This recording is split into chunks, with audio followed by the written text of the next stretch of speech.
بسم اللہ الرحمن الرحیم۔ حج کی اجتماعی برکات۔ اللہ تعالیٰ نے انسان کو ایک معاشرتی حیوان بنایا ہے جو ایک دوسرے سے مل جل کر ہی زندگی گزار سکتا ہے۔ کھانے کا ایک لقمہ ہی منہ میں ڈالنے کے لیے بھی اسے بے شمار دوسرے انسانوں کی محنت و مشقت کا احسان مند ہونا پڑتا ہے۔ ایسے ہی اگر وہ اپنے جسم کو انتہائی معمولی کپڑوں سے بھی ڈھانپے یا سر چھپانے کے لیے ایک جھوپڑی ہی کی تعمیر کرے تو اس کے لیے بھی اسے جن اشیاء کی ضرورت پیش آتی ہے انہیں تیار کرنے میں بے شمار لوگوں نے اپنے اپنے حصے کی محنت صرف کی ہوتی ہے۔ چونکہ انسان کو اپنے ہر چھوٹے بڑے کام کی تعمیل کے لیے دوسرے انسانوں کی تعاون کی لازماً ضرورت ہوتی ہے، اس لیے انسان کے لیے مفید طرز زندگی وہی ہو سکتی ہے جو اس کی دوسرے انسانوں سے ملتے جلتے رہنے کی ضرورت قرار دے۔ یہی وجہ ہے کہ اسلام میں ترک دنیا کو پسند نہیں کیا گیا، اور یہی سبب ہے کہ عفو درگزر سے کام لینے اور دوسروں کی زیادتی کو نظر انداز کر کے ان سے ملتے جلتے رہنے کو بہت فضیلت کی بات قرار دیا گیا ہے۔ اللہ تعالیٰ نے مسلمانوں کو جو نظام زندگی عطا کیا ہے اس میں اس بات کا خاص اہتمام ہے کہ انسانی گروہ تھوڑی تھوڑی مدت کے بعد کہیں اکٹھے ہوتے ہیں۔ نماز بظاہر صرف فرد اور اس کے خالق کا باہمی معاملہ ہے، مگر اس کے ساتھ جماعت کی پابندی لگا کر یہ بندوبست فرما دیا گیا ہے کہ ایک محلے کے لوگ دن میں 5 مرتبہ محلے کی مسجد میں جمع ہو جایا کریں۔ پھر ہر عاقل بالغ آزاد مسلمان مرد کے لیے ضروری ہے کہ جمعہ کی نماز میں شریک ہو۔ اس طرح روزمرہ نماز پنجگانہ کے لیے جمع ہونے والے لوگوں سے بہت زیادہ تعداد کے لوگ ہفتے میں ایک دفعہ جامع مسجد میں اکٹھا ہو جاتے ہیں۔ پھر عید الفطر اور عید الاضحیٰ کو خوشی کے موقع قرار دے کر ساتھ اجتماعی نماز عید کی پابندی بھی لگا دی گئی ہے، جس کا نتیجہ یہ ہے کہ کم و بیش پوری بستی سال میں 2 دفعہ عیدگاہ میں اکٹھا ہو جاتی ہے۔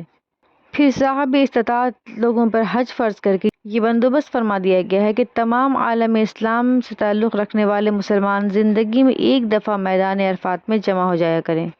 انسانی گروہوں کا اس طرح بار بار کہیں اکٹھے ہوتے رہنا انسانی زندگی کی گاڑی کی کامیابی سے چلنے میں از حد مفید ثابت ہوتا ہے۔ اس سے انسانوں کو ایک دوسرے سے واقفیت حاصل ہوتی ہے اور واقفیت کی بنا پر باہمی انس و محبت پیدا ہوتی ہے۔ اس سے لوگ ایک دوسرے کی تجربات سے فائدہ اٹھاتا ہے۔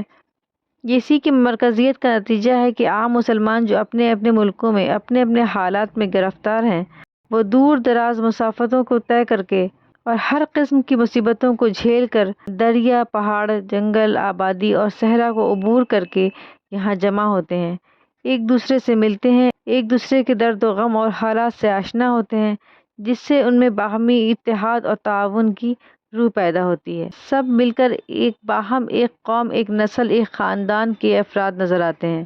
یہ حج کا ہی موقع تھا جب حضور صلی اللہ علیہ وسلم نے مسلمانوں کے ایک عظیم الشان مجمع کو مخاطب کرتے ہوئے فرمایا تھا، لوگوں، ہاں بے شک تمہارا رب ایک ہے اور بے شک تمہارا باپ ایک ہے۔ ہاں، عربی کو اجمی اور اجمی کو عربی پر، سرخ کو سیاہ پر اور سیاہ کو سرخ پر کوئی فضیلت نہیں مگر پرہیزگاری کے سبب۔ مسند احمد۔ آگے فرمایا، بے شک تمہارے خون، تمہارے مال اور تمہاری آبرو آپس میں ایک دوسرے کے لیے اسی طرح محترم ہے جیسے تمہارے اس شہر میں، تمہارے اس مہینے میں تمہارا یہ دن محترم ہے۔ شہر سے مراد مکہ مکرمہ، مہینے سے مراد ذی الحج اور دن سے مراد حج کا دن ہے۔ اس میں حاکم و محکوم، آقا و نوکر، امیر و فقیر اور چھوٹے بڑے کی کوئی تفریق نہیں ہوتی۔ ان کے لباس و صدا دونوں میں اسلامی قومیت جلوہ گر نظر آتی ہے۔ یہی حال حج کے دوسرے اعمال، عبادت، مناسک اور شعائر مقامات کا ہے، جہاں ہر قوم و ملک کے لوگ دوش بدوش نظر آتے ہیں اور قریب و بعید، عرب و عجم کے سارے فرق مٹ جاتے ہیں۔ صفا و مروہ کی 2 پہاڑیوں کے درمیان سب دوڑتے ہیں، مینا ساتھ سفر کرتے ہیں، عرفات ساتھ جاتے ہیں، ایک ساتھ متحرک ہوتے ہیں، ایک ساتھ ساکن ہوتے ہیں، مینا میں بھی قیام ایک ساتھ کرتے ہیں، اور نحر یعنی قربانی، حلق یعنی سر منڈوانا اور رمی یعنی شیطان کو کنکر مارنا، سارے کام ایک ساتھ انجام دیتے ہیں۔ آدم علیہ السلام کی اولاد کے دل میں اللہ تعالیٰ نے ایک دوسرے کی محبت کے رشتے قائم کر کے اس کی مشکل منزل میں آسانی پیدا کی ہوئی ہے۔ والدین کو بچوں سے محبت ہوتی ہے، رشتہ داروں کو ایک دوسرے سے لگاؤ ہوتا ہے، پھر ہم سانگت، ہم وطنی اور باہمی دوستی کی محبتیں، اس جذبہ محبت کے ذریعے انسان کی بہت سی مشکلات آسان ہوتی ہیں۔ مگر جس محبت کو سب سے زیادہ اہمیت حاصل ہے اور جو انسانیت کی میراث سمجھی گئی ہے وہ مخلوق کو خالق کا چاہنا ہے۔ حج اس عرفہ محبت کی تسکین کا سامان فراہم کرتا ہے۔ حضرت شاہ ولی اللہ فرماتے ہیں، کبھی کبھی انسان کو اپنے رب کی طرف غایت درجہ اشتیاق ہوتا ہے اور محبت جوش مارتی ہے، اور اس شوق کی تسکین کے لیے اپنے چاروں طرف نظر دوڑاتا ہے تو اس کو معلوم ہوتا ہے کہ اس کا سامان صرف حج ہے۔ حضرت شاہ ولی اللہ رحمۃ اللہ علیہ اس نقطے کی وضاحت کرتے ہوئے فرماتے ہیں، حج کی حقیقت یہ ہے کہ نیک لوگوں کی ایک بڑی جماعت ایک خاص زمانے میں جمع ہو اور ان لوگوں کا حال یاد کر کے جن پر اللہ تعالیٰ کا انعام ہوا، مثلاً انبیاء اور صدیقین، شہداء اور صالحین، اور اس جگہ جمع ہو جہاں اللہ تعالیٰ کی نشانیاں موجود ہیں اور جہاں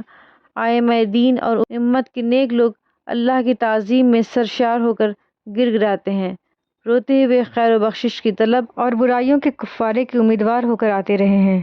آگے یہ فرماتے ہیں، یہ بات بھی طہارت نفس میں شامل ہے کہ آدمی ان جگہوں پہ اترے اور قیام کرے جہاں نیک کار لوگ اور اولیاء اللہ ہمیشہ دل کی تعظیم اور ارادے کے ساتھ اترتے آئے ہیں اور اس کو خدا کے نام سے معمور کرتے رہے ہیں۔ حج کے سفر نے مسلمانوں کے علم اور تجربے میں بھی بہت اضافہ کیا ہے۔ سید سلمان ندوی حج کے اس پہلو پر روشنی ڈالتے ہوئے فرماتے ہیں کہ اسی کا اثر تھا اور ہے کہ معمولی سے معمولی مسلمان بھی اپنے ملک سے باہر کی کچھ دنیا دیکھ آتا ہے، زمانے کے رنگ کو پہچاننے اور سیاست کی پیچیدگیوں کو سمجھنے لگتا ہے اور بین الاقوامی معاملات میں دلچسپی لیتا ہے، اور دنیا کے ہر اس گوشے کے حالات سے جس کی مینارہ سے اللہ اکبر کی صدا بلند ہوتی ہے اس کو خاص ذوق ہوتا ہے، اور اسی کا اثر ہے کہ ہر مسلمان دنیا اسلام اور اسلامی ملکوں کے حالات و واقعات کے لیے بے چین نظر آتا ہے۔ پھر اسی کا نتیجہ ہے کہ ادنا سے ادنا مسلمانوں کو بھی اچھی خاصی تعداد ایسی ملے گی جس کو دنیا کے سفر کا کچھ تجربہ ہوگا اور خشکی اور تری سے کچھ واقفیت ہوگی۔ مسلمانوں میں بڑے بڑے لائق جغرافیہ داں اور قابل سیاح ہوتے ہیں، اور ان میں بے شمار ایسے تھے جنہوں نے حج کا سفر اختیار کیا اور پھر یہیں سے انہیں جغرافیہ اور سیاست میں دلچسپی پیدا ہو گئی۔ ایک مشہور مسلمان جغرافیہ دان یا قوت کا خیال ہے کہ مسلمانوں میں جغرافیائی معلومات کی ترقی کا بڑا ذریعہ سفر حج ہے۔ غرض کہ حج ایک طرف فرد کے گزشتہ گناہ مٹا کر اسے ایک نئی اور گناہوں سے پاک زندگی عطا کرتا ہے اور اس کے نفس کا تزکیہ عطا کرتا ہے، اور دوسری طرف اجتماعی طور پر عالم اسلام کو گو نہ گو فائدہ بہم پہنچاتا ہے۔ سید سلمان ندوی فرماتے ہیں، حج صرف اسلام کا مذہبی رکن نہیں بلکہ وہ اخلاقی، معاشرتی، اقتصادی، سیاسی، قومی و ملی زندگی کے ہر رخ اور ہر پہلو پر حاوی اور مسلمانوں کی عالمگیر بین الاقوامی حیثیت کا سب سے بلند مینارہ ہے۔ Thanks for watching. Don't forget to like, comment, share and subscribe to